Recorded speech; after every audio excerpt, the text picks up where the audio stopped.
Selamat datang ke Financial Market Insights for Traders, podcast yang kami pecahkan peluang dagangan, strategi dan arah aliran pasaran global untuk membantu Anda mengemudi dunia keuangan dengan yakin. Saya Sofia, dan hari ini kami menyelami topik yang mendapat perhatian besar-besaran pada tahun 2025, peluang dagangan dalam pasaran baru muncul. Pasaran baru muncul telah lama dianggap sebagai persekitaran berisiko tinggi, ganjaran tinggi. Memandangkan ekonomi global terus berubah, peluang baharu muncul untuk peniaga memanfaatkan ekonomi yang dinamik dan berkembang pesat ini. Dengan penjajaran semula geopolitik, penggunaan kewangan digital dan rantaian bekalan yang beralih, peranan pasaran baru muncul dalam sistem kewangan global adalah lebih kritikal berbanding sebelum ini. Tetapi apakah sebenarnya yang menjadikan pasaran baru muncul begitu menarik? Apakah peluang terbesar yang ada hari ini? Dan bagaimana berniaga runcit boleh mengemudi pasaran ini dengan yakin dan strategi yang difikirkan dengan baik? Skim yang akan kita terokari dalam episod hari ini.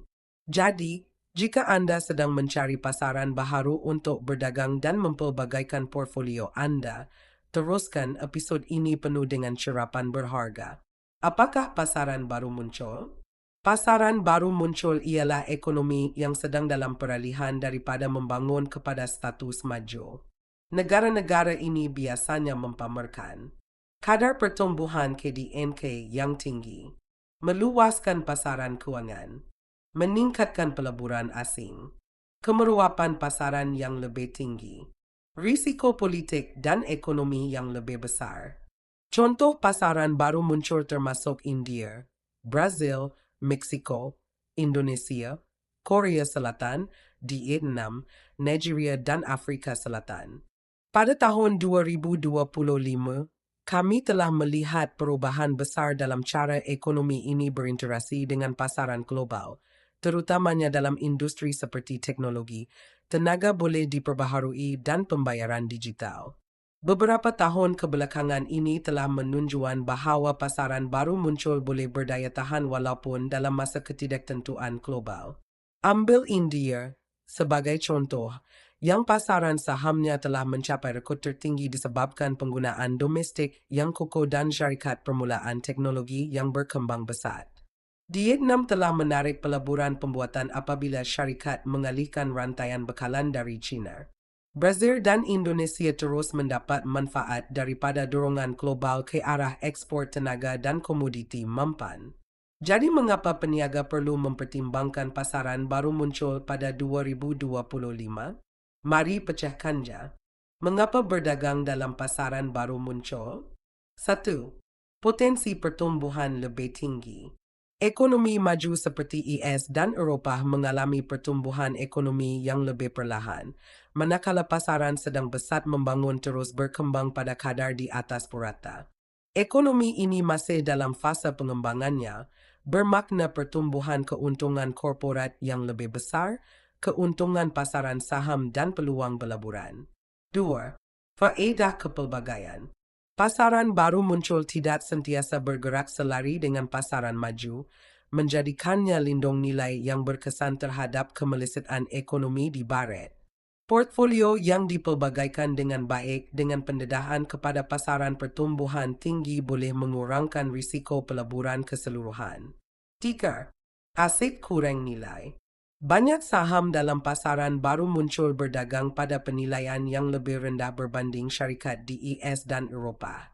Pelabur dan peniaga selalunya boleh menemui saham yang dinilai rendah dengan potensi pertumbuhan yang tinggi, terutamanya dalam sektor seperti teknologi, dagang dan tenaga hijau. 4. Dagangan forex turun-turun mata wang. Mata wang pasaran sedang pesat membangun, seperti rupiah India, INR, Real Brazil, BRL, dan rupiah Indonesia, ADR, boleh menjadi sangat tidak menentu. Walaupun ini menimbulkan risiko, ia juga mewujudkan peluang kepada peniaga forex untuk memanfaatkan perubahan harga dan perbedaan kadar faedah. Sekarang, mari kita terokai peluang dagangan terbaik dalam pasaran baru muncul hari ini. 1. Equity pasaran saham.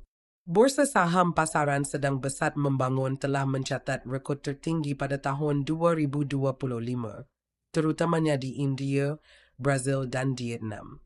Peniaga runcit boleh memanfaatkan trend ini melalui saham individu sektor pertumbuhan tinggi seperti kenderaan elektrik, kecerdasan buatan, dan dagang sedang berkembang pesat. Dana dagangan bursa, ETF. Ini memberikan pendedaan kepada berbilang saham dalam pasaran atau industri baru muncul tertentu, mengurangkan risiko. American Depository Receipts (ADRS). Ini membolehkan pedagang melabur dalam syarikat asing yang disenaraikan di bursa saham ES. 2. Dagangan tukaran asing, Forex. Dagangan forex dalam pasaran baru muncul kekal sangat menguntungkan pada tahun 2025 disebabkan oleh campur tangan Bank Pusat dan tekanan inflasi. Peluang utama termasuk perbezaan kadar faedah. Banyak Bank Pusat pasaran baru muncul mempunyai kadar faedah yang lebih tinggi daripada ekonomi maju, menjadikannya menarik untuk dagangan bawah.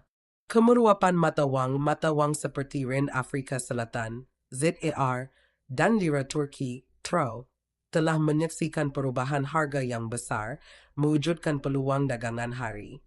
Peristiwa geopolitik, pilihan raya, tawaran perdagangan dan perubahan dasar boleh menyebabkan turun naik mata wang yang cepat, yang boleh dimanfaatkan oleh peniaga forex.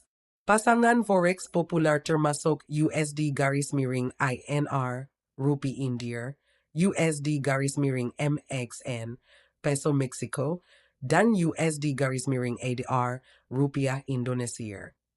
3. Perdagangan komoditi. Pasaran baru muncul adalah pemain utama dalam komoditi global. Trend utama pada tahun 2025 termasuk logam lithium nada bumi penting untuk bateri dengan Chile dan Indonesia menerajui bekalan global. Minyak gas negara seperti Brazil dan Nigeria kekal sebagai pengekspor tenaga penting. Produk pertanian ekspor kacang soya, kopi dan gula dari Amerika Selatan mendapat manfaat daripada peningkatan permintaan global. Pedagang boleh mengambil bahagian melalui niaga hadapan komoditi, ETF atau CFD, kontrak untuk perbezaan. 4.